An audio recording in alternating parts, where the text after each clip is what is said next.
¿Quién iba a suponer que las circunstancias que ahora se viven en el frente ucraniano, ruso o ruso-ucraniano, fuera una situación que casi fue predicha, pero a la que se resistieron todos los analistas que venían del establishment occidental?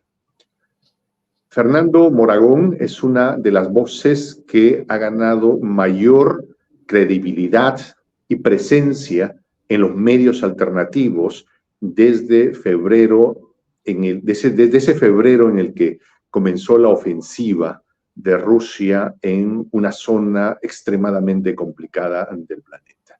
Y para nosotros, aquí en Prensa Alternativa, es un honor contar con su presencia en su calidad de analista geopolítico en la zona de Euroasia. Fernando, hermano querido, muchas gracias por acompañarnos. Bienvenido a Prensa Alternativa.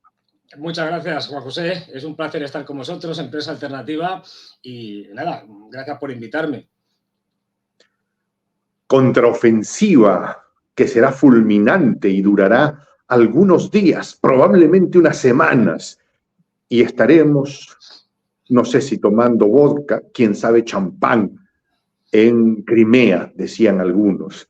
Se acercan de manera inexorable los días que cerrarán el otoño, o que cerrarán con el otoño la ofensiva, y parece que ni champán, ni Crimea, ni siquiera los dientes de dragón. Fernando Moragón, impresiones. Pues mira, yo justo acabo de estar hace poco en las elecciones que hubo en partes de Rusia y también en los territorios que controla Rusia, Lugansk, Donetsk, Zaporilla y Gerson. Y justamente el avión que desde Moscú, porque primero vas a Moscú, te lleva a la zona, nos dejó en Crimea, en su capital, en Simferopol. Y tuve la oportunidad de ir desde por tierra hasta Zaporilla, que es el lugar que me tocaba, ¿no? Para ver lo de las elecciones. Y una simple idea. Según te acercas a la conexión entre la península de Crimea y el resto del territorio, ibas pasando una cantidad, como tú bien señalas, de dientes de dragón, de trincheras, de fortificaciones, de vehículos blindados en diferentes partes, espectacular. Con lo cual decías, a ver, suponiendo, que ya es suponer, es decir, el delirio este de que hubieran llegado a Crimea, no hubieran pasado. Vamos, estaba clarísimo. Pero es que fíjate que esto que nos vendían, especialmente la prensa occidental y los medios de comunicación occidentales, a bombo y platillo de que, bueno, claro, todo el mundo sabe de que vamos a hacer una ofensiva en la que vamos a recuperar, pues eso, hasta Crimea y tal. Todo el mundo sabía que eso era mentira. Es decir, no hace falta ser un experto en temas militares para saber que un ejército ofensivo tiene que tener un mínimo de 3-1 a favor en cuanto a soldados porque el que defiende, y que además, sin aviación, sin sistemas de defensa antiaérea, es imposible que eso tenga éxito. Da igual lo que hagan. Entonces, bueno, ha pasado lo que tenía que pasar. Que al final, en la brecha que han conseguido hacer más grande, no han llegado a la primera línea. O sea, han estado en lo que sería una especie de, digamos, de línea de contacto que se usa para cuando el ejército enemigo, en este caso el ucraniano, ataca, tú ya lo puedas detectar, puedas, digamos, frenarlo un poco para que la primera línea ya esté preparada perfectamente para el ataque. Bueno, pues han pasado un poco más de rabotino. Y bueno, ¿esto de rabotino qué es? Pues es, fíjate, o sea, la gran conquista ha sido Rabotino. ¿Y qué es Rabotino? Pues no es una ciudad, no es un pueblo, es una aldea que tiene 6 calles, pero cuando digo que tiene 6 calles es literal. 6 calles, y antes de la guerra allí vivían 850 personas. Es decir, ese es el gran éxito de Ucrania. Claro, esto es que da risa. Y yo lo he visto, quiero decir que cuando vas desde Crimea hacia Zaporilla, la tranquilidad en toda esa zona es absoluta. Yo estuve en Melitopol, la capital actual de la Zaporilla que tienen los rusos, y con completa tranquilidad. Fernando, quiero contarte algo que me pasó el otro día. Hablaba aquí en Perú con una ciudadana ucraniana que lleva muchos años viviendo en Perú ejerciendo la cátedra universitaria. Y más allá de lo que ya conocemos, ¿no? De que esta es una contienda cainita que enfrenta hermano contra hermano, porque el ucraniano y el ruso de un lado y del otro eran primos, hermanos, cuñados, ¿no? Más allá de esa fractura, el ucraniano, que cuando menos está fuera de Ucrania y ve con perspectiva una narrativa que no solo está impuesta desde el establishment de Occidente, comienzan a decir, oye, ¿esto no fue para defender los negocios de Hunter Biden? ¿Cuántos chicos murieron en ese frente sin ninguna posibilidad de victoria, Fernando? O sea, iban, no quiero utilizar ese término, pero a ese lugar donde uno termina con sus vidas, pero de manera inexorable para defender algo que no se iba a ganar. O sea, eso tiene un nombre. ¿Qué impresión tienes tú sobre eso? A ver, mi impresión personal es muy dura. Es decir, la responsabilidad que tiene el gobierno de Ucrania, es decir, Zelensky y toda su camarilla, y Estados Unidos, Europa también, y Estados Unidos, en la medida que al final es el que decide si se hace una cosa o hace otra, en Ucrania el que manda no es Zelensky, es Biden, es decir, las cosas como son. Esto es una guerra ya hace un tiempo entre la OTAN contra Rusia que se está librando en Ucrania. Pero es así. Es decir, bueno, pues yo soy muy duro. Porque con sangre ucraniana. Con sangre ucraniana. Lo que dijo Boris Johnson en su momento, si se hace falta, lo dijo en Kiev, y se ha hecho famoso, los ucranianos lucharán hasta el último ucraniano. O sea, estamos dispuestos a sacrificar toda Ucrania, no hay problema. Es decir, esta es bueno, el cinismo y la hipocresía y la sinvergonzonería de los líderes occidentales. Bueno, pues, entre la camarilla de Zelensky, la Unión Europea y sus líderes y los diferentes gobiernos de los estados y Estados Unidos están cometiendo un crimen de guerra absoluto. ¿Por qué? Como bien ha señalado, el mandar soldados a un frente que sabes de antemano que es imposible conquistar, es una matanza deliberada. Es decir, solamente porque salga publicidad y porque puedas vender a los estados occidentales algún tipo de éxito. Eso es un crimen de guerra. O sea, saber que vas a mandar a un soldado a una muerte segura, eso es un crimen de guerra. Es decir, y lo veamos como lo veamos. Sí, continúa, por favor. No, pero quiero decir, te doy los datos. Se está hablando de que en el frente solo de Zaporilla, en estos 3 meses de ofensiva primavera-verano, han tenido unas 70.000 bajas. Es un disparate. Pero es que se está hablando ya, varias fuentes, de que desde que empezó la guerra, el 24 de febrero del año pasado, hasta hoy en día, las bajas del ejército ucraniano, aquí hablo de bajas, no de muertos, heridos, todos en totalidad. No, perdón, al revés, en las 71.000 o 70.000 eran bajas en Zaporilla. Okay. Pero lo que es muertos, solo muertos, en todo lo que va de guerra, se está hablando de en torno a unos 500.000. Medio millón de soldados ucranianos muertos. Más luego, más o menos triplica por 3 heridos, prisioneros, desertores, en fin, todo lo que quieras. Y sabiendo que no hay posibilidades de ganar. Yo dije hace mucho tiempo, cuando empezó... ¿En algún momento Ucrania tuvo posibilidad de ganar algo? Nunca. Pero esto es una cuestión objetiva. Esto no es ser ni pro-ucraniano ni pro-ruso. Es decir, coge uno todos los, digamos, parámetros que tiene Rusia y todos los de Ucrania desde el demográfico. Es decir, cantidad de personal disponible para una guerra, hasta producción militar. Es decir, la industria de guerra rusa es gigantesca. Es ahora mismo, junto con la norteamericana, la mayor del mundo, y a China, que estarán ahí. Me pondré yo como abogado del diablo, Fernando. Sí, por supuesto. Es que van a llegar los F-16 y estamos entrenando pilotos con una velocidad increíble y prontamente estarán en el aire batiendo, no sé si Sukhoi o algo. ¿Qué hay ahí? nada, es decir, más humo. Primero, no van a mandar 500 F-16, van a mandar creo que 40 y tantos, una cosa así. Veremos cuando llegan. Es decir, porque hay que entrenar a los pilotos, tal, no sé qué.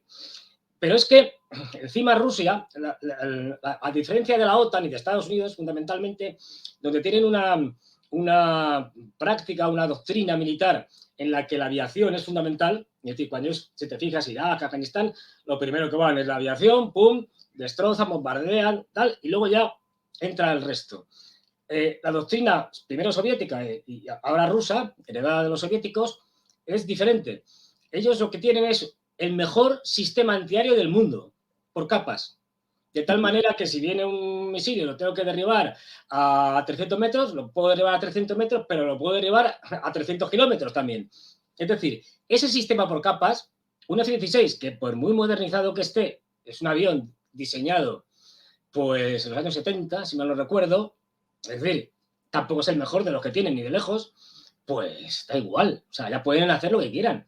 Es abrumador la diferencia de capacidades entre uno y otro. Y no olvidemos que mucho de lo que le estamos mandando, y te hablo por mi propio país, es chatarra, pura y dura. Los Leopard que han mandado a España, aquí los estaba utilizando el ejército español como objetivos para hacer prácticas. O sea, lo ponían en un campo y se dedicaban a tirar. Sí, sí, porque ya no servían.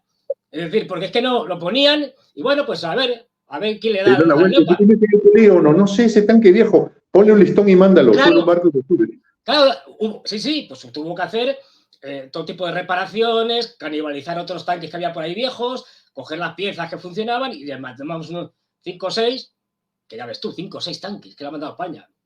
Que bueno, ya que hay varios destruidos, no sé si queda alguno. Fernando, quiero profundizar en algo que comenzaste a contarnos a un principio.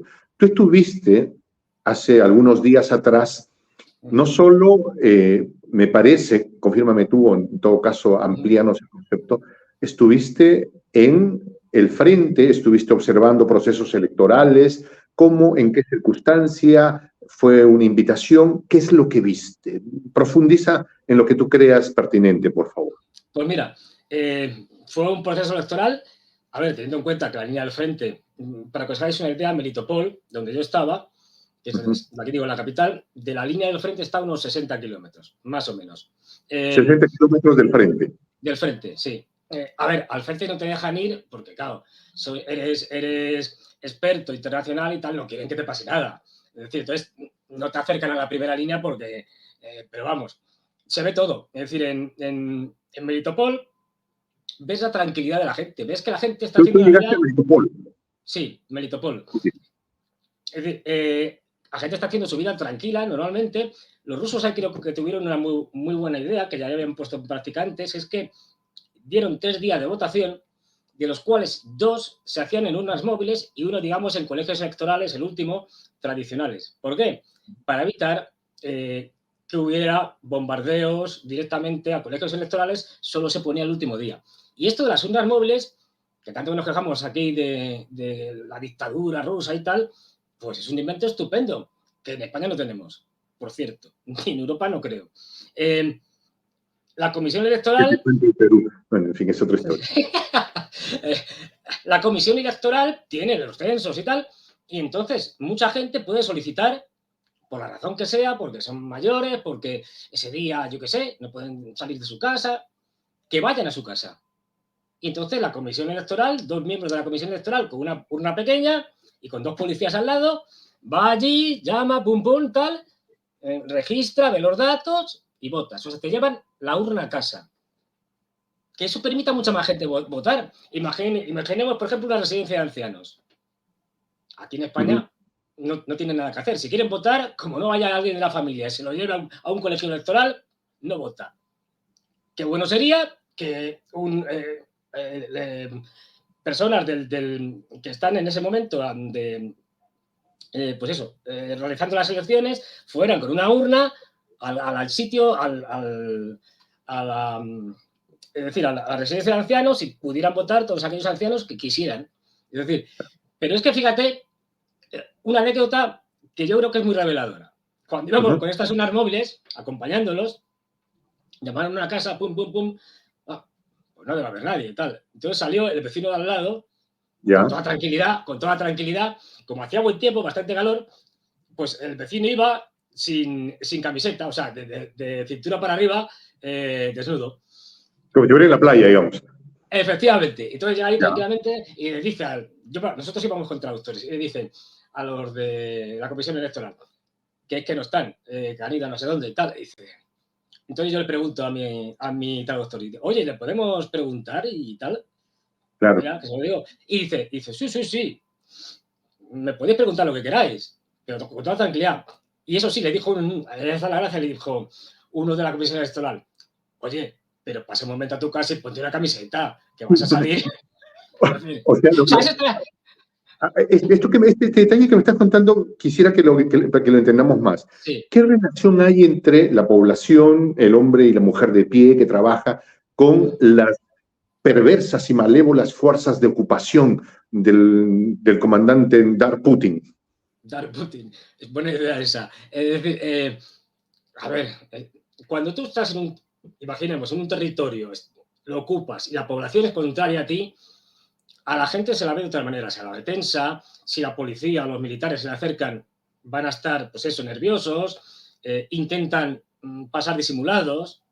Aquí era todo lo contrario, la gente por la calle, como hacía buen tiempo, es en el bar o en de fuera, haciendo sus cosas, sus trabajos, con toda tranquilidad, y por eso ponía el ejemplo de este señor, si fuera una fuerza de ocupación terrible y que tal, pues no saldría de su casa tranquilamente, sin la camiseta de arriba, le diría a los policías, oye, que no están los vecinos, y a la comisión electoral, y los otros decían, sí, pues, hablar con él, sí, pero hombre, ponte la camiseta. Es decir, esto da una señal de la relajación y que los consideran sus Ujú. defensores.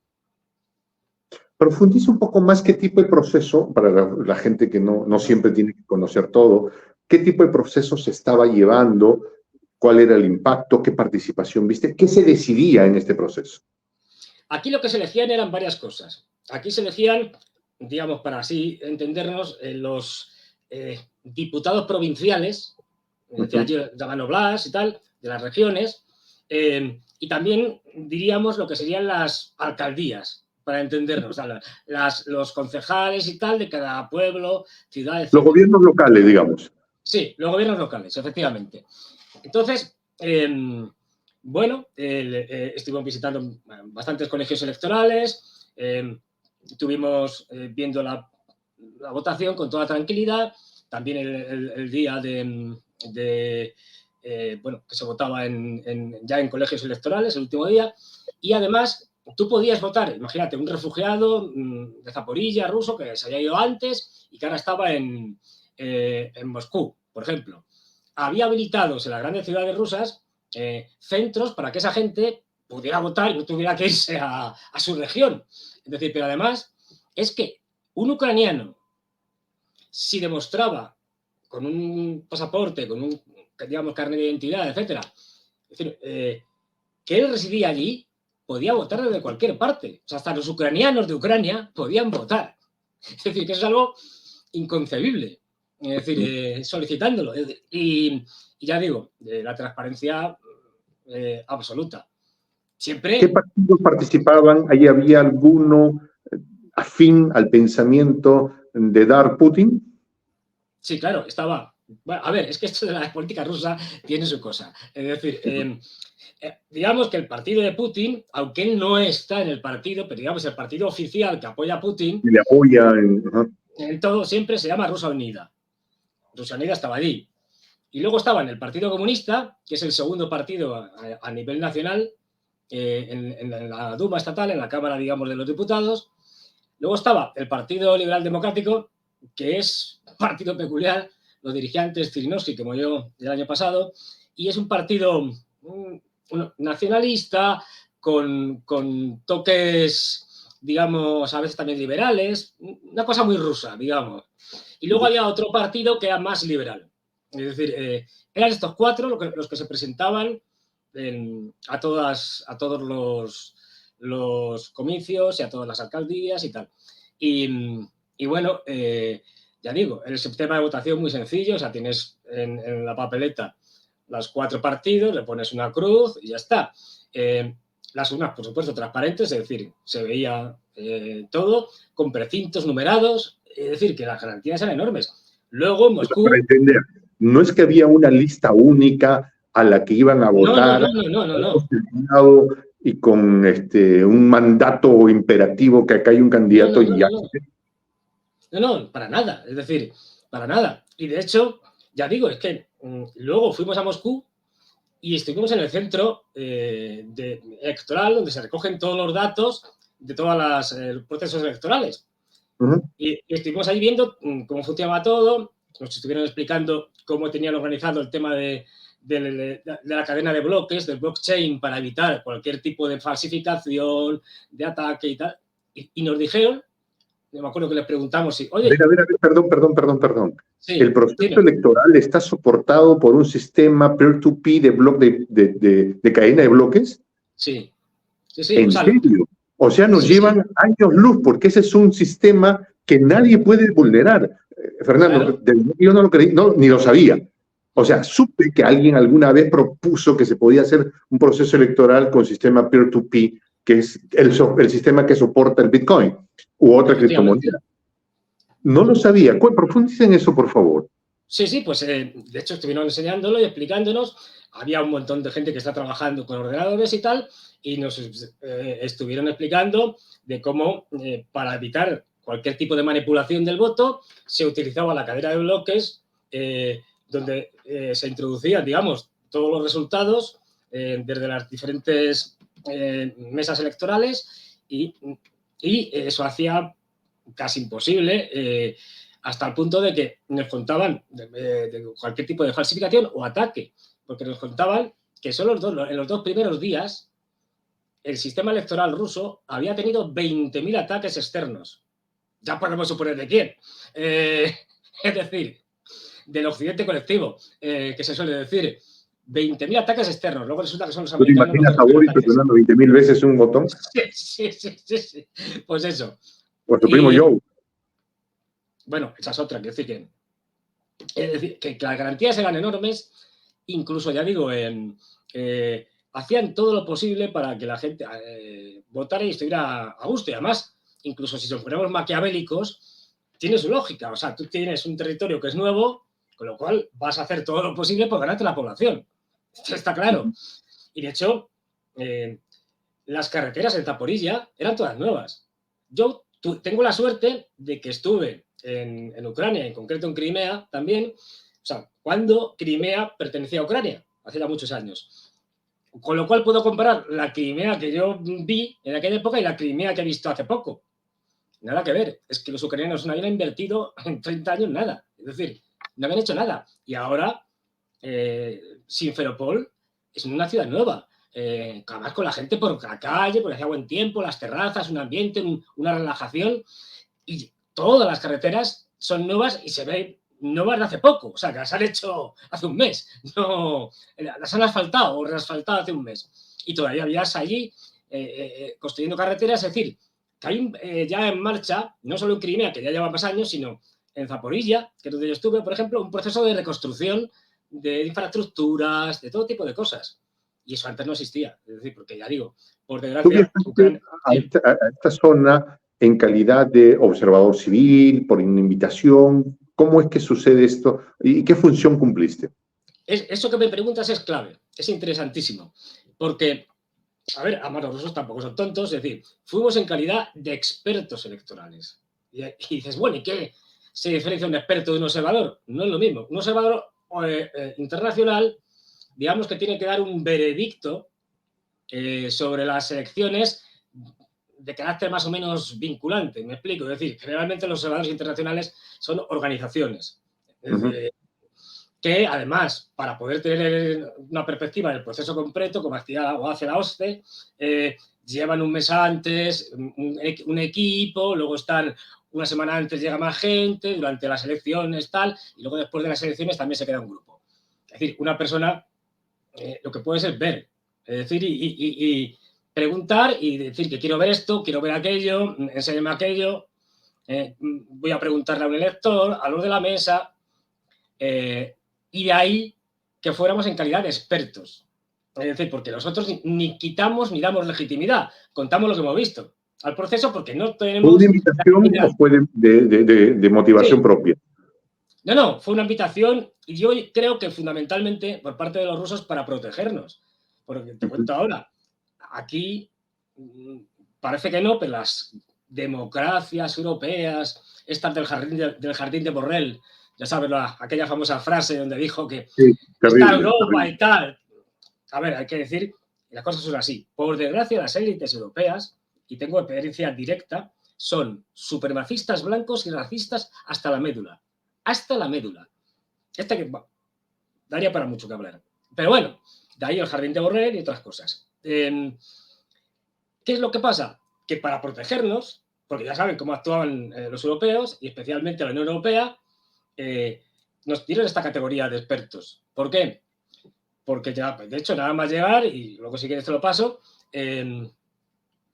un organismo dependiente de la Unión Europea, financiado por la Unión Europea y por el Ministerio de Asuntos Exteriores alemán, saca la lista de los que fuimos, es decir, hace una lista negra, en plan persecución macartista. Define exactamente quién emite esa lista. Es decir, una organización, que ahora te puedo decir el nombre, que está financiada por la Unión Europea, con lo cual pertenece a la Unión Europea. Sí, como una fundación, pero cuando vas a ver quién lo financia es la Unión Europea, el Ministerio de Asuntos Exteriores alemán y todos organismos de la Unión Europea. Bueno, lo financian hasta los gobiernos alemanes. Parte del establishment. Sí, o sea, todo establishment. Y esos hacen una lista negra. Estos han sido los traidores, los fake observadores y tal. No, nada más, se equivocan en todo y ponen una lista negra con nuestro nombre, nuestra nacionalidad y el lugar en el que estuvimos. Zaporizhia, en Gerson, donde fuera. Y además, poco menos que llama a, pues eso, una caza de brujas y que llaman, bueno, en mi caso hasta tengo una ficha, que solo falta que le pongan, se busca vivo o muerto a Fernando Moragón. Una ficha ahí. Y dices, pero bueno, esto... bueno, pues esto es lo que hace la Unión Europea. Perseguir la libertad de expresión y la libertad de movimientos, que está consagrado en la Constitución española, en la Carta de Derechos y Libertades de Naciones Unidas.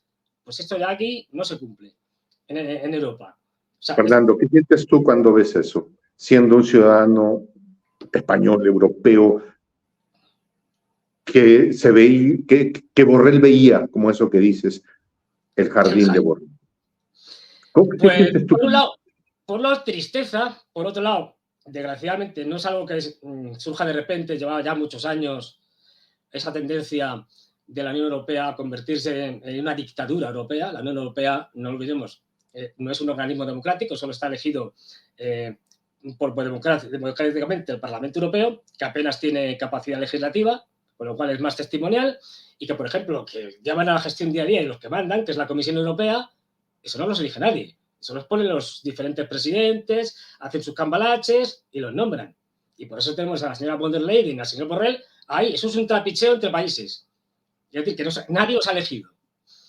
Bueno, pues estos señores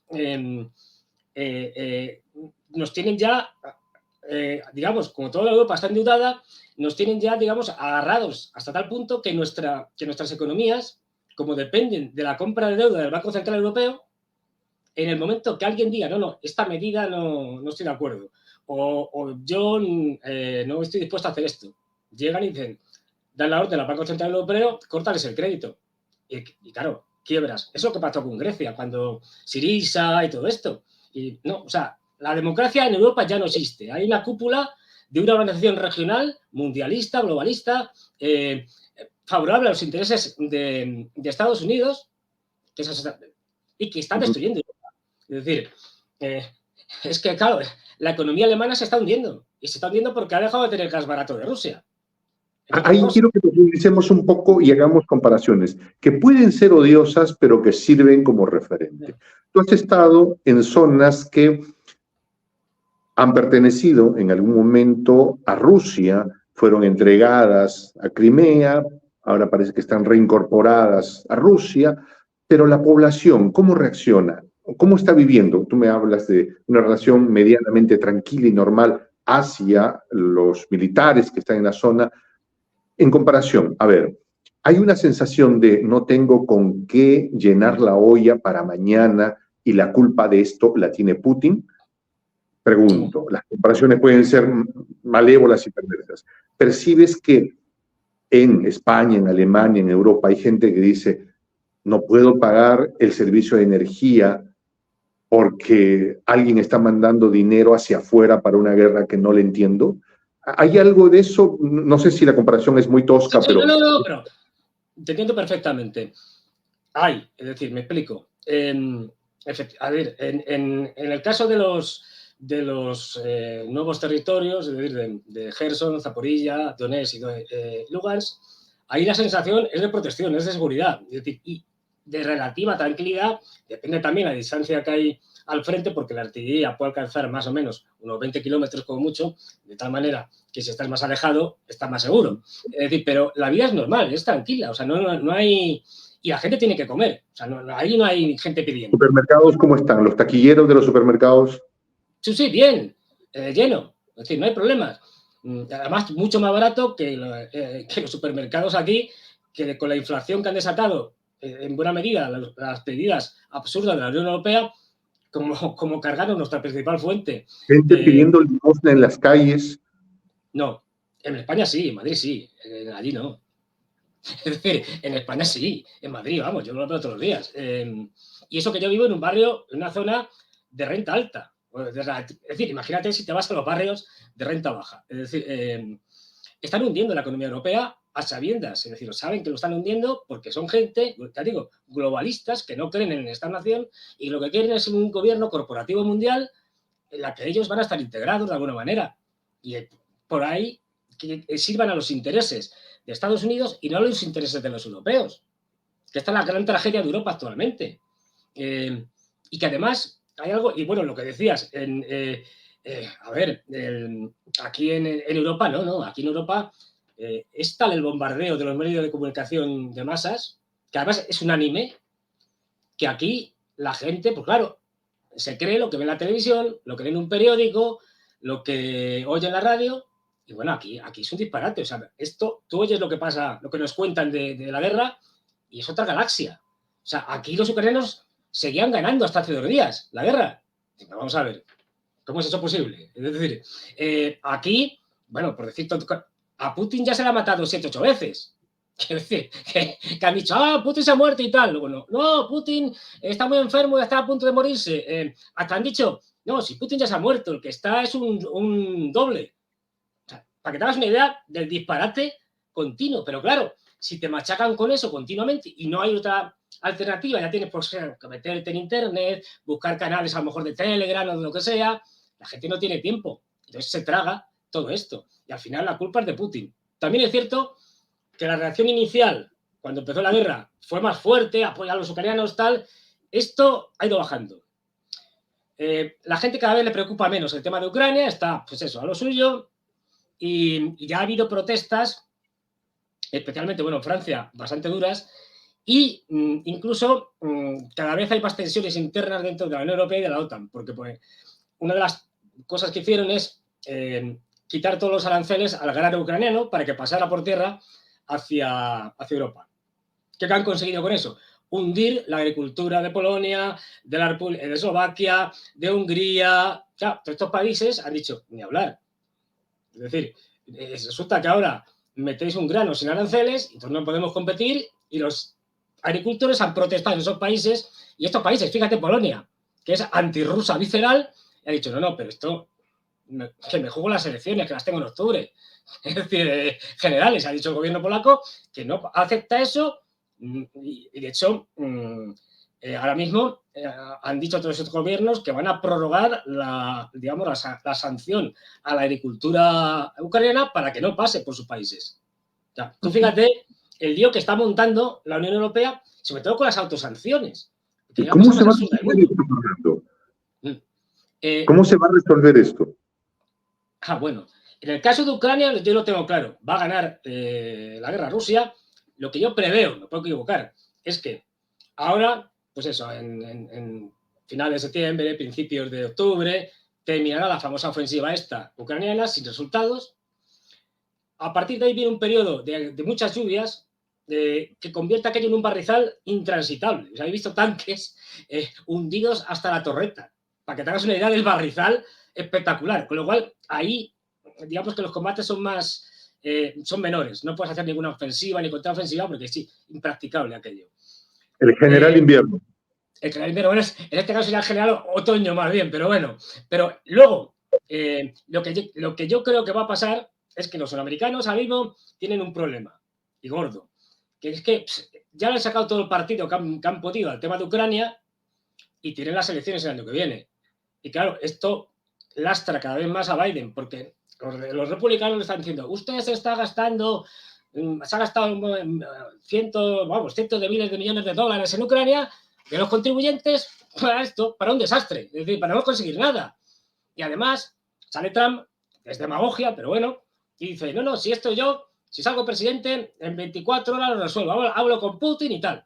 Claro, esto presiona a Biden y lo que quiere es quitarse el problema de Ucrania antes de que lleguen las elecciones, porque tú imagínate el regalito que le puede hacer Putin al señor Biden. Y es que pasa el invierno, siguen reclutando gente, se siguen preparando los rusos ahora para una ofensiva de primavera-verano. El ejército ucraniano se va a seguir desgastando, cada vez le cuesta más encontrar reclutas. Imagínate el regalito que es una ofensiva rusa potente en verano, al borde de las elecciones norteamericanas, con un desastre en Ucrania. Está claro que eso no lo quieren. De ahí que le vayan a hacer una oferta. No lo quieren, pero ¿tienen manera de evitarlo? Van a intentarlo. Es decir, una de ellas es que le van a hacer una oferta a los rusos, no sabemos en qué consistirá, pero bueno, más o menos les harán concesiones. Bueno, Crimea, vale, lo damos por hecho, es tuya. Y bueno, las regiones que ya tenéis ocupadas también. Y bueno, te salvamos a los ucranianos y tal. Para ver si consiguen por lo menos congelar el conflicto durante un tiempo, hasta que pasen las elecciones. Luego ya se verá. Y lo que yo creo que va a pasar es que los rusos le van a decir, pues va a ser que no. Es decir, no. Con lo cual, tienen un problema, y un problema muy gordo, porque se van a encontrar con eso. ¿Qué va a pasar si Putin dice quiero el Mar Negro en su completa litoralidad, en todas sus playas? Finalmente Pues, sería el momento en el que él pudiera tomarlo, ¿no? sí, Porque sí. ya del otro lado están cansados, él está trincherado bien donde puede y va a decir Mar Negro, ¿o me equivoco? No, efectivamente. Hay una frase de Moltke el Viejo, el famoso general alemán, que fue, junto con Bismarck, el artífice de la unificación alemana, y él decía una cosa, bueno, que esto todos los ejércitos lo tienen claro. No se trata de conquistar territorio cuando atacas a otro país. No, eso da igual. Conquistar más o menos. De lo que se trata es de destruir al ejército enemigo. Una vez que has destruido al ejército enemigo, ya te puedes quedar con lo que quieras. Eso es lo que está haciendo Rusia. Destruir al ejército enemigo. Avances de 1 kilómetro, 2 o 3, o pérdidas y tal, esto no lleva a ningún sitio. Está obligando a los ucranianos, primero en Bakhmut y ahora en la ofensiva de Zaporilla, a gastar una cantidad de armamento, de hombres, pérdidas tremendas, hasta que llegará un momento en que el ejército ucraniano colapse. Y en ese momento ya no habrá... Es decir, ya prácticamente será una rendición prácticamente incondicional. Es decir, no hace falta ni tomar Odessa. Se sentarán en la mesa y dirán, mira, firmamos una rendición, yo me quedo con esto, y además firmas estos acuerdos, estos, y ya está. Es decir, y que tampoco tendrán mucho que negociar. ¿Y el gobierno ucraniano tiene conciencia de eso, tú crees?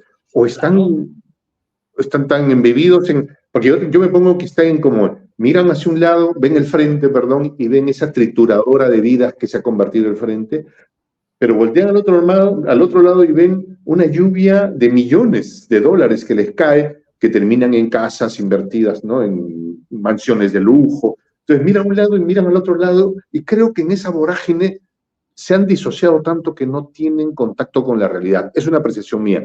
¿Puede que esté pasando eso? En parte sí, pero también son unos sinvergüenzas. Quiero decir, la corrupción en Ucrania, desgraciadamente, ha sido de las mayores del mundo. Estos son unos corruptos y ya ha habido varios casos grandes que han salido en las que Zelensky tuvo que destituir a un montón de gente porque estaban robando manos llenas. Es decir, esta gente lo que son los ladrones. Más allá de que, efectivamente, la lógica de la guerra les lleva a momentos en el que pierden el contacto con la realidad. que es cierto. Pero fundamentalmente esta gente lo que quiere es llenarse los bolsillos y se los está llenando. Y fíjate lo que le dijo el otro día, hace poco, Zelensky, porque ahora debería haber en este año elecciones presidenciales en Ucrania. Y este país tan democrático ha dicho, no hago elecciones, estamos en guerra. ¿Y hasta cuándo piensa quedarse Zelensky? Porque dice, yo me quedo hasta la victoria. Y uno dice, ¿qué cosa entenderás tú por victoria? Porque si no vas a ganar durante 10 años, ¿vas a seguir siendo presidente? ¿O cuál es la idea? Fíjate, ahí se muestra lo que dicen, que son unos sinvergüenzas. Dicen, no, yo soy, no se puede hacer las elecciones porque hay una guerra y tal. Ahora bien, si Occidente, Europa y Estados Unidos me da 5.000 millones de dólares, yo lo hago. Esto lo dice todo. Es decir, le puso precio a la democracia. 5.000 millones de dólares y te hago unas elecciones, no te preocupes. Esto está grabado, quiero decir, en una conferencia de prensa. Sí. Ahora, hay otro elemento sobre el que no podemos dejar de hablar cuando se habla de estos eventos, China. Y yo tengo una percepción y me gustaría dejártela para el análisis, ¿te parece? Perfecto. ¿Sí? China es el emergente en este proceso. Indudablemente, alguien que sale a buscar nuevos espacios, confronta al que ya está, y hay esa relación complicada que la historia en toda la humanidad la ha marcado. El que está no quiere irse y el que quiere entrar va a entrar porque va a entrar, ¿sí? Esa confrontación hace un año atrás, un año y medio atrás, en términos bélicos, podía haberse dado entre Estados Unidos y China. Cuando ingresa Putin hacia el Donbass y Donetsk, posterga esta confrontación, creo yo, entre China y Estados Unidos, siendo en ese caso el gran ganador China. Y es mi impresión, ¿por qué te la planteo? Porque los chinos saben que pueden comprar cualquier cosa, armas, puentes, puertos, pero lo que no pueden comprar es tiempo. Y lo que necesitaban era tiempo. O sea, en 10 años los chinos van a haber terminado de afilar todas las garras y los dientes. Pero necesitaban tiempo. Y los rusos se las están proporcionando. Porque tener un frente en Rusia y otro en China ya es un desgaste de dimensiones no manejables para Occidente. China está ganando mucho tiempo con esto y con eso un valor inapreciable en su confrontación, ¿o qué percibes tú? Efectivamente, es decir, hay una cosa, yo he estado 2 veces en China este año y he hablado con ellos y tal, y me cuentan que ellos tienen claro que más temprano que tarde, en algún momento, Estados Unidos buscará alguna excusa, algún pretexto, se lo inventará para culpar a China de algo. Y lo que les hicieron a los españoles allá en Cuba. En Cuba o en Vietnam con el famoso incidente del Golfo de Tonkin, que no existió, se lo inventaron, bueno, será algo de eso para provocar una guerra con China. Posiblemente por el tema de Taiwán, pero tienen más opciones. Es decir, en las que pues, estará, digamos, pues los norteamericanos, japoneses, coreanos del sur, australianos y algunos europeos que tengan capacidad de ir hasta allí. Bueno, eso lo saben. O sea, ellos saben que la guerra es inevitable. Ahora bien, también saben que cuanto más tiempo pase, como tú bien señalabas, más fuertes van a ser ellos, más débiles los norteamericanos. De hecho, hay informes de la Rand Corporation de 2017, me acuerdo de un informe, de 2014. Es un informe interesante porque hace un análisis desde 2015, o sea, una perspectiva de lo que puede pasar hasta 2025. Estamos en 2023, estamos en plazo, digamos. Y más o menos lo que viene a decir es, miren ustedes, para ganar a los chinos, cuanto antes provoquen una guerra, mejor. Porque como esperen más tiempo, va a haber problemas. Y como esperen más tiempo de 2025, los costes van a ser inasumibles. Entonces, Estados Unidos tiene una urgencia enorme por terminar de arreglar esto, de lo de Ucrania, como sea, porque le ha sacado mucho partido, además, especialmente a través de Europa. No olvidemos que ahora le compramos todo el gas natural licuado, todo el gas, como el gas natural licuado. Los norteamericanos están desindustrializando Europa y abriendo empresas a Estados Unidos con una ley de inflación que subvenciona allí a las empresas que se trasladan desde Europa. Nos están vendiendo armas, reponiendo los arsenales de los europeos. En fin, están haciendo el negocio del siglo. Con lo cual, los americanos ya se han sacado casi todo el partido que podían. Y ahora saben, y en eso hay consenso en la élite norteamericana, de que hay que ir a por China, como sea, porque si esperan mucho, ya no van a poder con ellos. Y los chinos van rapidísimos, pero rapidísimos, o sea, es algo espectacular.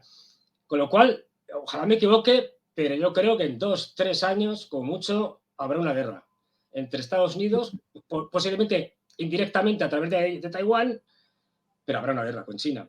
Y porque, como tú bien señalabas, el hegemón, es decir, la potencia hegemónica global actualmente, Estados Unidos, no está dispuesto a ceder su poder. Y no olvidemos el carácter mesiánico de la política norteamericana. Somos la idea del destino manifiesto, somos el pueblo imprescindible, la nación imprescindible. ¿No? Esto hace que haya además un componente ideológico de carácter mesiánico que haga que, bueno, la idea de perder esa hegemonía no pasa por la cabeza de los líderes norteamericanos. Y por lo tanto están dispuestos a morir matando. Y de ahí que estemos en el periodo más peligroso de la historia de la humanidad. Porque estamos hablando de guerras entre países, entre los 3 países nucleares más potentes del mundo. Este no es una guerra de elefantes, ¿no? De lanzas con elefantes. Pero ¿no? fíjate que yo sostengo la idea de que estamos en una guerra mundial. ¿Y por qué? Porque si vamos viendo cada vez más y abrimos el foco, ya no solo de lo de Ucrania, todo lo que ha pasado en África, con Mali, con Burkina Faso, con Níger, los golpes de Estado, de hecho ahora los 3 han formado una alianza militar apoyada por Rusia, Surovikin, el general Surovikin ha estado hace poco en Argelia, pero es que ya estamos nuevamente en una guerra en el Cáucaso. Azerbaiyán ha atacado el enclave de Nagorno-Karabaj. Lo del Cáucaso es muy peligroso porque se puede liar una bastante gorda. Es decir, en Sudán están en guerra civil, unos de parte, digamos, de los orientales, otros de parte de los rusos y de los chinos. Es decir, que cuando vamos abriendo el foco nos estamos dando cuenta que se están abriendo cada vez más frentes. Esto hace que cada vez sea más claro que estamos en una guerra mundial, donde Estados Unidos, digamos, que intenta imponer por la fuerza sus designios, sus deseos a los demás, y los demás se rebelan, teniendo que, evidentemente, a los rusos y a los chinos como los 2 grandes que tiran de ello. Y estamos viendo cosas... Sí, algo que quisiera que analicemos más. Sí. Estados Unidos ha sacado mucho provecho a lo que pasa en Ucrania, pero no será algo pírrico, y te lo planteo de esta manera, ¿sí? Bueno, o sea, salían medio mal parados de la pandemia, con un lastre largo de una cadena que venía desde el 2008, complicados, ¿no? Con una OTAN que no iba para adelante ni para atrás. Y vienen estos eventos y entonces la OTAN comienza a unificarse como nadie lo hubiera podido hacer. El complejo militar comienza a darle vapor a todo tren. Y entonces hay quienes desde la élite de la potencia del norte dicen, estamos de vuelta. Sí, efectivamente. Ya no, porque le estamos vendiendo combustible a los alemanes a un precio todo lo que sabemos, ¿no? Pero esto no es pírrico porque al final te estás disparando los pies, porque resulta que tus mejores aliados eran los que estaban detrás del Atlántico, al otro lado, con Otto Schulz, con el francés Macron, pero al final el pueblo, Macron, y al final el pueblo decir, pero ¿por qué tengo que pagar tanto por un gas que antes yo pagaba menos? Por los caprichos de mi élite. Entonces, ¿no es esta una victoria pírrica que se complica más? Digo, porque tarde o temprano, el otro día hablaba yo con una persona cuya función política o pública como diplomático no me permite mencionarla, pero me decía, Jota, ¿tú tienes duda que en algún momento los rusos le van a volver a vender gas o gasolina, o perdón, algún energía a Europa? Se la va a vender. O sea, es una cuestión de tiempo nada más, porque no es algo que tú vas y las sacas de algún lugar. O sea, tarde o temprano van a tener que volver a comprarles, ¿sí? Entonces, no es algo pírrico, porque precisamente ahora, en medio de esto, con el abuso y la matonería de que yo soy enviado por Dios para llevar la civilización y el dólar para... Entonces han reunido los BRICS y han dicho, mire, hermanito, tú y tu dólar, no sé, ya no sé si me interesa mucho. ¿Eh? Y estamos hablando de los sauditas, que fueron los que dieron el apalancamiento para el petrodólar de Nixon. O sea, estamos hablando de los iraníes que entre persas y saudíes tienen el control del estrecho de Hormuz, por donde pasa el mayor tránsito de hidrocarburos del planeta, que soportan el dólar. O sea, no se está generando la tormenta perfecta, mientras unos creen que ya están en el 2.0 de la nueva victoria, están ante una victoria pírrica que con una victoria más de estas no sé si sobrevivo. No sé qué impresión tienes ahí. Sí, sí, a ver, efectivamente, yo creo que lo que está haciendo ahora Estados Unidos con Europa es, me cargo Europa en buena medida, sobre todo su industria, me la traigo, me traigo sus capitales, es decir, y eso me permite prorrogar, digamos, mi relativa prosperidad, entre comillas. Es decir, como no tienen escrúpulos, esto es muy típico del mundo occidental, o sea, aquí todo vale, pues eso, me los cargo, porque es necesario, vampirizo la riqueza de Europa y eso me sirve para aguantar un poco más. Pero efectivamente, es que yo parto de la idea de que ya hemos llegado a un punto en el que Occidente, empezando por los europeos y luego cuando los norteamericanos toman el relevo de los británicos, está en franca decadencia. En el caso de Europa, estamos en decadencia desde la Primera Guerra Mundial.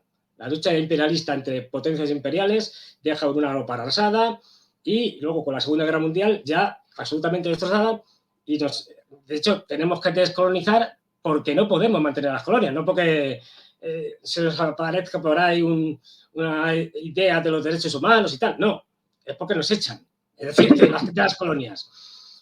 A partir de ahí ya somos cada vez más irrelevantes. El futuro de Europa no es negro, es negrísimo. Y en vez de gestionar una decadencia, porque la historia es dinámica, es decir, a veces, como tú bien señalabas, unos están arriba y luego te toca estar abajo. Es decir, el Imperio Romano fue estupendo en el sentido de que duró mucho, era una estructura muy sólida, pero también cayó.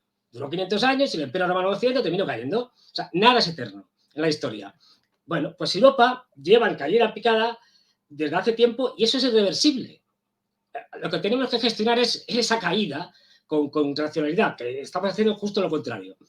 Y Estados Unidos está igual. Todavía tiene más fuerza que Europa porque su decadencia empezó más tarde, pero es una potencia en decadencia. Es decir, no nos olvidemos. De ahí la peligrosidad. Cuando una potencia en decadencia sabe o intuye casi con seguridad que va a perder, está dispuesta a todo. Y los norteamericanos, no olvidemos, entre sus líderes políticos tienen bastantes psicópatas, a las cosas hay que decirlo como son. Desde el señor Bolton, es decir, que está muy mal, pero muy mal, o sea, a la señora Hillary Clinton, por citar gente muy conocida, ¿no? Son capaces de cualquier cosa, o sea, son capaces de destruir el mundo antes de que perder. De ahí que lo de la guerra nuclear es algo muy serio. Es que estamos en una situación muy, muy peligrosa. Tú imagínate que, por lo que fuera, Rusia se ve obligado a utilizar una bomba nuclear táctica. No. A partir de ahí, ¿qué pasa? Ya no hay punto de retorno. Ya no hay punto es decir, estamos jugando con madera, fuego. Fernando, toca madera. Sí, ya, estamos jugando con fuego. Es decir, entonces, claro, esta gente ahora mismo, como ven que no pueden controlar, cada vez controlan menos cosas, lo que están haciendo es caotizar. O sea, voy a África, voy a tal sitio, intento caotizar y en el caos me muevo mejor. Y fíjate lo que señalan las cosas que están cambiando a una velocidad tremenda. Lo de los iraníes y los saudíes, enemigos históricos. Es decir, y de buenas a primeras llegan los chinos con la chequera, es decir, con los yuanes, y dicen, mira, como somos vuestro principal comprador de petróleo y de gas de Irán, oye, que reconciliaros con los saudíes. Y llegan los saudíes y les dice, oye, como también somos vuestro principal cliente, reconciliaros con los iraníes. Y se reconcilian hasta el punto de que lo último que me he enterado es que tú fíjate, la guerra del Yemen, una guerra olvidada y perdida, entre los Houthis, es decir, los chiitas en el norte, digamos, y en el sur, el antiguo gobierno y apoyado con tropas allí de los saudíes, de los emiratíes, etc. Una misión oficial de Yemen había partido hace unos días, oficial, de la parte Houthi, de los enemigos, digamos, de Arabia Saudita, con una delegación oficial, con gente, digamos, de peso, a Riad, Arabia Saudí, a empezar a negociar cómo se puede acabar aquello. Esto era impensable. Y esto es por la política china. A eso voy. Pregunta. La diplomacia china está demostrando que tiene un músculo político, perdón, un músculo geopolítico y una influencia diplomática extraordinaria, ¿no? O sea, hay un mito urbano, no sé qué tan cierto o falso sea, pero se ha hablado mucho de él, es que estaba reunido el presidente Xi y el presidente Trump cuando era presidente, y Trump le dijo, no, nosotros no podemos hacer eso porque nuestra antigua diplomacia, que tiene 200 años de antigüedad, no nos permite hacer eso. Y Xi le dijo, no, si yo lo entiendo, pues nuestro servicio diplomático tiene 3.000 años de antigüedad. Sí, sí, sí. No, es que a diferencia de Europa, que tenemos nuestro nivel educativo y de formación cada vez es más bajo, allí no, allí cada vez es más alto. Un ejemplo conocido, esto en Europa se oye todos los días. Cuando Annalena Baerbock, la ministra de Exteriores alemana, dijo aquello de Putin tiene que cambiar su política 360 grados, es decir, no se tiene que mover, porque 360 grados, o sea, es una analfabeta, tiene que ser 180, pero no 360. Pero es que nuestros políticos son analfabetos, o sea, pero así, o sea, dices, de cogerlos y llevarlos al colegio otra vez, que eso es uno de los grandes problemas. Mientras que nuestra educación se degrada, es decir, los políticos al final son el reflejo de su sociedad. En China no, en China cada vez es mayor. Con lo cual es que, claro, como encima los chinos son pocos, son 1.400 millones, es decir, más del doble de la población de Europa, 3 veces más o menos la población de Europa. Es decir, pues está claro quién se va a imponer.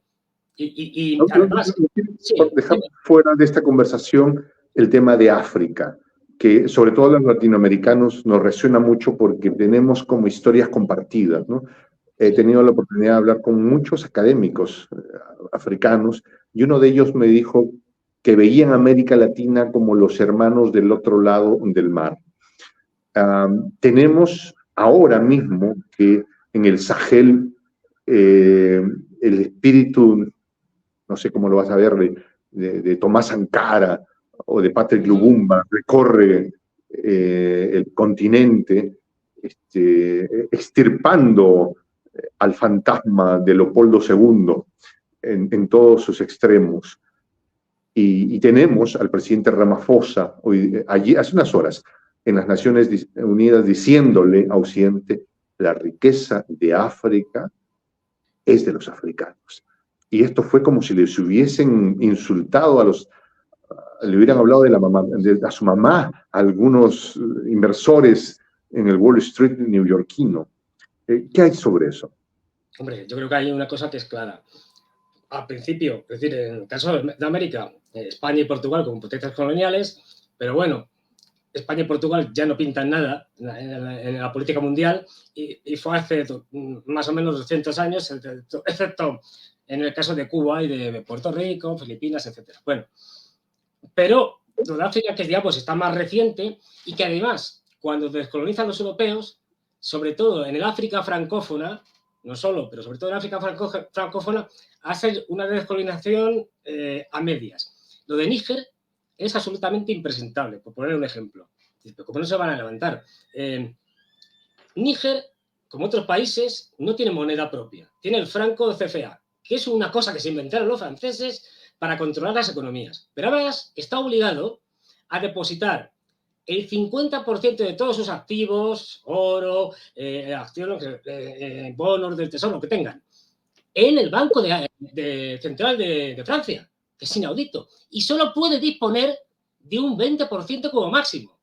Pero es que además, Níger, que es uno de los principales productores mundiales de oro, petróleos, tiene, pero sobre todo de uranio, es que mientras Francia está alimentando en buena medida todas sus centrales nucleares y el 80% de la energía eléctrica la producen las centrales nucleares francesas, del uranio de Níger, el 80% de la población de Níger no tiene energía eléctrica. Es que es un saqueo. Hubo una frase en una manifestación a favor de Níger, de un nigerino en París, tal, que le entrevistaron y dijo una cosa fantástica. Dice, mire usted, yo soy aquí un inmigrante. Bien, yo no quiero estar en París, yo no quiero estar en Francia, no me gusta estar en Francia. No tengo más remedio. ¿Y sabe por qué no tengo más remedio? Porque los franceses se quedan con la riqueza de mi país. Si nos dejaran que nosotros sacáramos y explotáramos el uranio, el oro, el petróleo, yo me volvería a Níger. Más claro, agua. O sea, es un argumento sobre el que ya nadie puede decir nada. Nadie puede decir nada. Hermano, estoy aquí porque tú robaste mi plata. Si Exacto. Tú no te hubieras robado lo mío, yo estaría feliz con mi familia, en allí, mi casa, en mi gente, donde quiero estar. Es que es así, o sea, y luego ahora una nueva ronda para ver qué barbaridades hacemos con la inmigración los europeos. Que, en fin, que es de vergüenza ajena. ¿Me haces acordar lo que dijo el otro día el canciller italiano? Creo que hicimos mal con que dejaran que mataran a Gaddafi. Hombre, pues un poco tarde se le ha ocurrido. Es decir, a ver, es que es... a Gaddafi se lo cargaron... todavía la expresión de la señora de la señora Clinton. Viniti, vinci. Y un grito que pega de alegría y tal. Está fatal.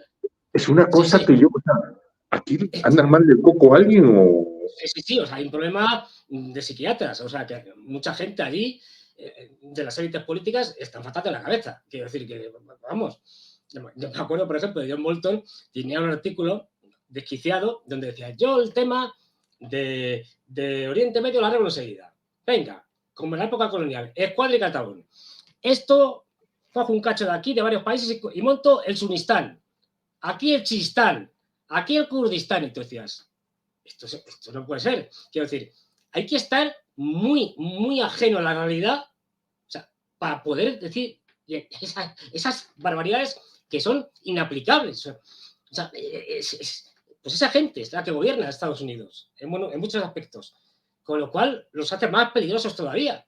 Hay una cosa que a mí me gusta mucho, es muy conocido, el que fue asesor de seguridad nacional de Jimmy Carter, Brzezinski, Zbigniew Brzezinski, hizo un libro famoso que se llama El Gran Tablero Mundial.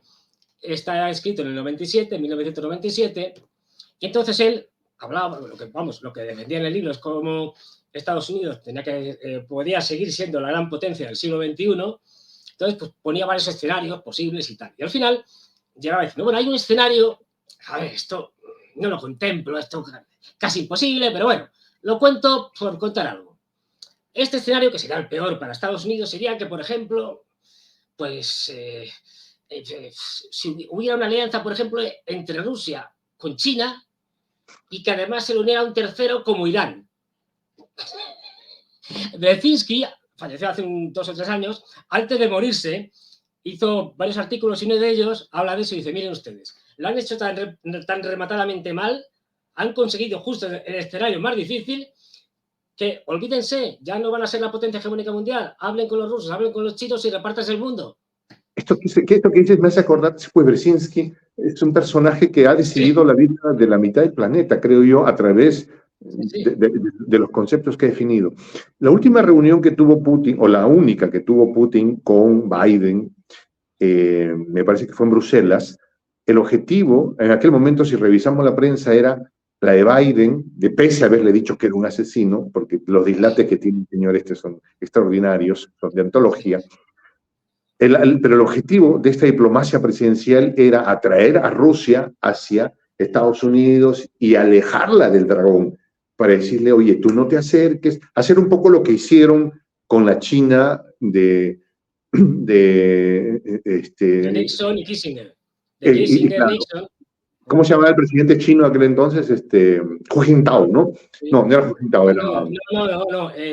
Estaban en el final de la época de Mao, fue Mao, y luego ya pasó a Deng Xiaoping. El famoso, que no importa el gato, que color de gato sea con tal que case ratones, ¿no? Efectivamente. Ya, pero iba esto. El objetivo era alejar a China, alejar a Rusia de China para que estén quebrados. Pero ahora lo único que han logrado es que el dragón y el oso bailen polka, pero a un ritmo simétrico. ¿Ya? Y es como que más mal no lo podías haber hecho. Efectivamente, pero tú fíjate que los americanos, con todo el poder que tienen, militar, económico y tal, desde el punto de vista de las guerras, son un desastre. La Sí, sí, mayoría sí. la mayoría las han perdido. Y el caso más sangrante, quizá, el de Afganistán. 20 años de guerra para que los talibanes, después de 20 años, vuelvan y con aquellas imágenes de Kabul, saliendo los norteamericanos en desbandada, en fin, y los talibanes protegiendo el aeropuerto para que no les atacaran a los norteamericanos. Esto es, o sea, tienen la habilidad de perder las guerras y no de las razones No que te yo creo. preocupes, van a hacer la película en la que siempre salen buenos, bonitos y baratos. Sí, Ganando algo, no sé qué. efectivamente, pero bueno, Entonces, es que. el otro día estuve Sí, revisando, dime. la élite occidental en Hollywood gasta al año 21.000 millones de dólares produciendo películas para presentarnos esta narrativa. 21.000 millones de dólares, hermano. O sea, De hecho, es que ni lo esconden. Por ejemplo, yo me acuerdo cuando estaba Biden de vicepresidente de Obama, leyendo pues, por ahí en un periódico, bueno, pues te contaba tranquilamente que cómo se había reunido el vicepresidente Biden con las grandes productoras de Hollywood para determinar los temas que había que tratar en los próximos años y cómo se debían de enfocar. Es que ni lo ocultan. O sea, es que directamente te vamos a meter la visión del mundo que nosotros queramos a través del cine. Y hay y que vas a pagar reconocer tu que entrada al cine o vas a pagar tu claro, cuota de Netflix para que veas mi propaganda. y hay que reconocer que eso lo hace muy bien. La verdad, por desgracia, quiero decir. Pero creo que precisamente estas charlas que tenemos aquí entre nosotros, Sí, en este grupo de gente buena que existimos, sí. que nos atrevemos a contar la verdad más allá de la narrativa impuesta, rompe con creces y estamos generando nuevos espacios del saber. Y creo que los tiempos que vendrán, que serán muy, muy fuertes, nos encontrarán unidos a través de estas redes. Fernando Moragón, una de las voces más autorizadas a nivel global respecto a la situación geopolítica en Euroasia, ha estado con nosotros aquí en Prensa Alternativa. Fernando, muchas gracias por habernos acompañado y espero que además no sea la última vez que estés con nosotros.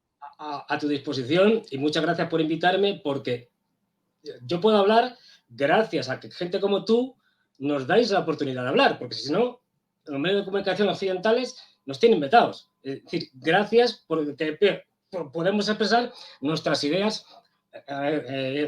debido a canales como el tuyo, el de prensa, perdón, todavía estoy con la faringitis, No, no, debido al de prensa alternativa. Es decir, que, bueno, gracias a ti.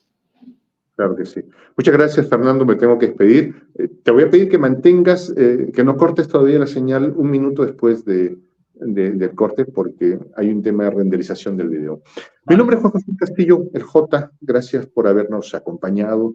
Me despido con esta expresión en el quechua milenario, en el quechua de los incas, Tupananchis-Kama, cuya traducción al español es hasta que nos volvamos a encontrar. Toda la gente buena del planeta hasta que nos volvamos a encontrar.